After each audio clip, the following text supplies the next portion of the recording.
Hello. Hello everyone. Hi. Welcome back. This is Edwin Moles coming at you again with another replay from PSUP Sunday Scrims.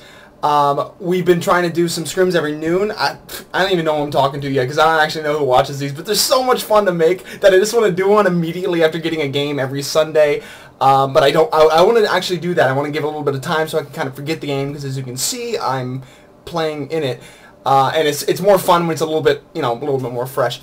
But anyway, it's good to be back. I want to do more of these, so please get on Sunday. If you are at Penn State University Park, and if you are a part of that Facebook group, if you're a part of that Facebook group, then you get on Sunday at noon. I don't care if you're tired because you went out on Saturday. I don't care if you have work. Actually, go to work. Work is good because if you need money to buy skins, and as you can see, without skins, you can't play this game. So go to work, but next week schedule off on Sunday so that on noon you can get on, you can play with us, we'll play against each other and it'll be awesome, and hopefully Comcast won't suck like balls next time because for, what is it, Edwin Moles here, this is me, and for the Ulf, Trundle there, playing Trundle. We just had like terrible internet connection problems. Oh my God, Melon Man didn't even connect to this game at the beginning. He'll come in like I think at the minute mark or something. But yeah, so that was a little funky. I should probably talk about teams or something. Who cares? We're playing scrims. It's fine. I'm playing Jarvan. Melon Man I believe is playing Janna. He's supporting in the bot lane with Chili playing Misfortune.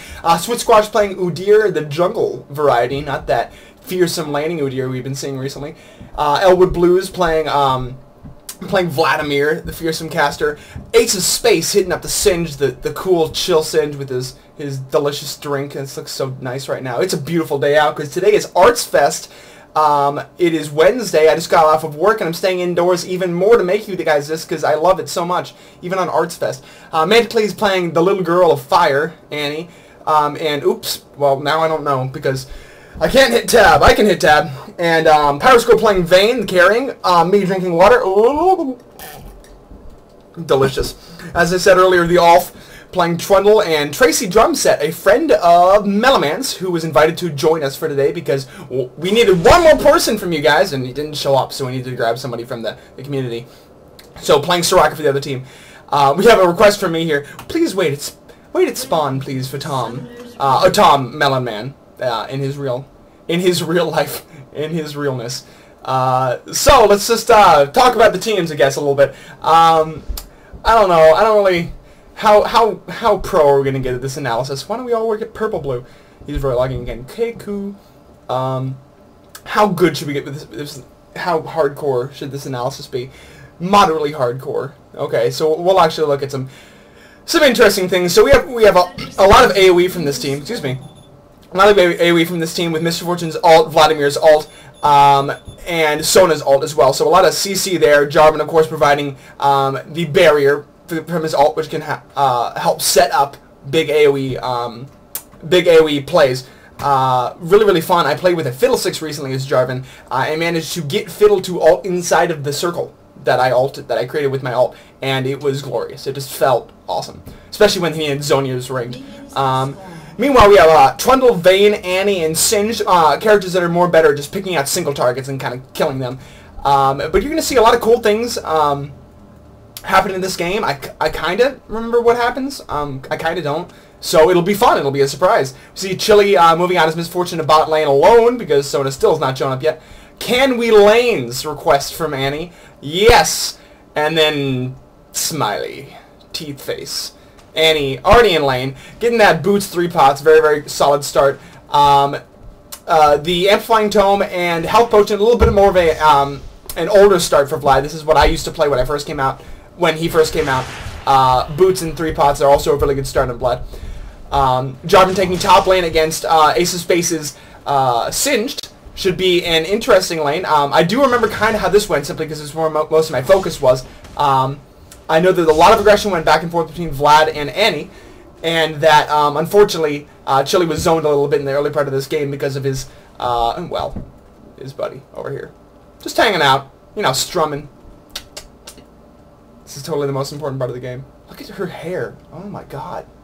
It's like half of an octopus. Anyway. Oh, wow. Annie being aggressive against Vladimir. Vladimir still, even with the changes, somewhat of a weak champ in the early game, next to Annie, who can, you know, burst up her stun really quickly and have 2 powerful spells. Udyr taking his jungle again. Oh my god, Riot, get out your damn spectator mode, because I don't know where the hell Trundle is, and I want to look at him and then make fun of Brian for, I don't know, like, killing Wraiths wrong or something. I'll find something to make fun of him for. I always manage to do that. So we see Vayne pushing down here with Soraka in the bushes somewhere. And Sona's coming lane with a Meki Pendant and health and mana potions. In terms of viability, most support characters are not required to, but really can't be very viable without gold per 5 items. And one of the best gold per 5 items for lane sustainability is the Philosopher's Stone, which I would recommend building early on any support character, essentially. So a Meki Pendant would be subpar next to a Fairy Charm, which you can build immediately into a quicker Philosopher's Stone, also providing mana regeneration. And because it costs less than a Meki Pendant, you can also get wards and some pots as well. But, you know, things that you learn.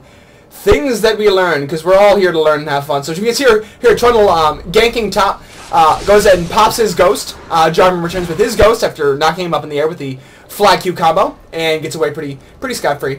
Trundle already having both buffs. Udyr backing in the midst of his jungle before taking red. I actually don't jungle Udyr a lot, so specifically I can't say much about jungling this character, but I can tell you that most junglers are going to want to be able to take both buffs in that first round. Unless you're like a really kind of funky jungle, like Gangplank or Shaco, who often try to gank immediately after getting red, or will get blue and then counter jungle, or if you're Nunu and you're just crazy and go around eating everything. And we have a gank by Udyr coming up on mid. Annie throwing out a Q, gets stunned, takes a lot of damage. Wow, that was pretty good. Decently successful gank. It would have been better if you could take her down, but any kind of damage that puts you in the better health differential in the lane. And by health differential, I simply mean how much health do you have versus how much health that they have.